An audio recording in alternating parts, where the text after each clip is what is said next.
Just like, really, I see so many people that are focused on making money that I want to just get this money thing out of the way so I can do what I really want to do in life.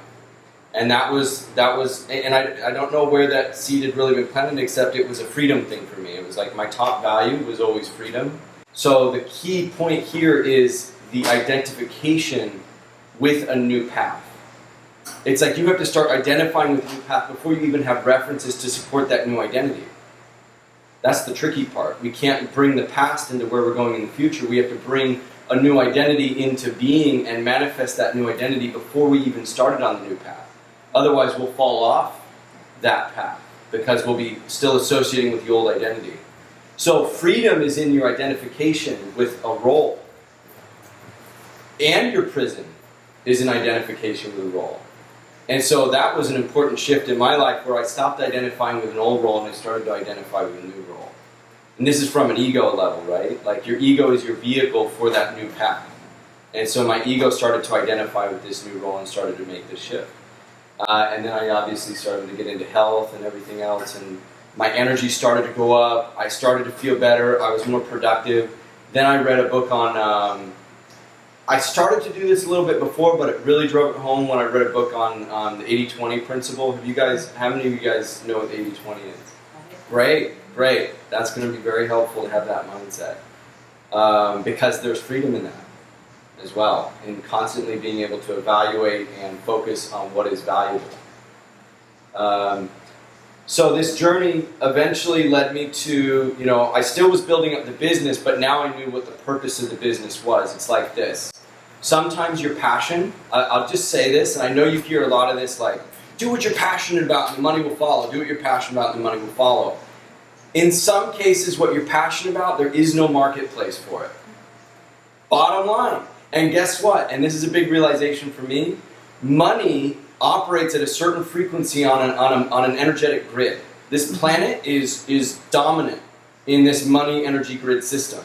Okay? And a lot of people link love with money, and it's almost like they use it as an absolute measure of value and self-worth. And when you get tied to this frequency, then you start limiting what your real passions are, which might be when you separate love from money, and love operates at a higher energy frequency, it's free from the money energy grid. Which means that at some point in the future, I believe that when we move into that love frequency, we start moving into a one mind, one love energy frequency. And so the more you try to put money into the love grid, the less you can actually be free to operate at your full potential and what is your passion. So what I look at, but also there's some people that completely separate themselves from the money grid. They pretend like they don't even exist on this planet. They're like, money doesn't exist, I'm going to go live in a forest and everything else, and that's fine. That's where civilization started thousands of years ago, right? And then eventually it evolved into some kind of money energy grid system because as an ego-dominated plane that we exist on, as individuals with low trust vibrations, what we do is we rely on money as the quantifier of how value is exchanged. And we use money as a way to say, this is my property, this is what I personally own. And so we use money as an exchange to say, well, I don't trust you to just give me what I need when I need it, and so I need to actually have resources available so that when I dictate that I need something, I can get those things. So at the money energy frequency, we can't pretend like we don't play in that, but play is a key word there. Because it's kind of like if we go and we're going to go play a game. Do you know people like like a sport you might play where some people take it freaking serious? They go on a basketball court or a tennis court or like on the football field or something. It's like they're taking it hardcore serious. Like they want to like conflict if they're losing, if they're winning.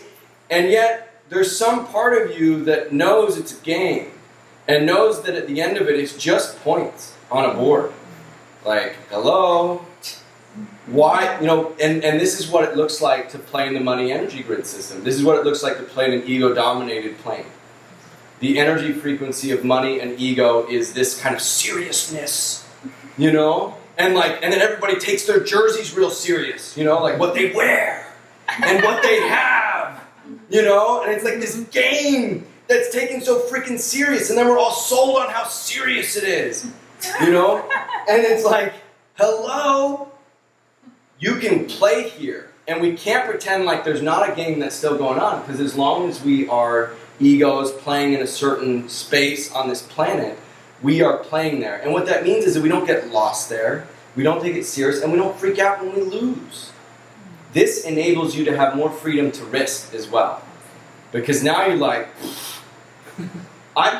if I die with more points on the board, who cares? If I limited myself to truly experience the freedom and joy of playing, and then move and operate the majority of the time from the love energy grid system, then I really lost, even if I win in this game. So, one of the key ideas that I want to bring everybody to, and this is a major realization for me in my life, is that we have to separate ourselves from the money energy grid system, but still realize that we have to play in it. And what that means is it really creates two divides. You have an old world system and a new world system that we're all moving into. You guys are all leaning towards the new world system, but you guys are like, ugh, like I still have to play in this old world system to kind of move in. Guys, we're at an important transition point. It's like you keep swinging back and forth. Ooh, there's this old world system that I don't necessarily agree with and I don't like, but it's where I support myself and it's how I have these things. But there's this old world that kind of pulls me in and says, are you crazy? Are you nuts for doing what you're doing? Blah, blah, blah, blah. Because the people that are, let's say their center of gravity is in the old world system, it's a sticky energy and it's like gravity, right? It's like it wants to pull your mass into it. And if you were not careful, it will pull you into its orbit, right? This is the majority of the world that we live in today.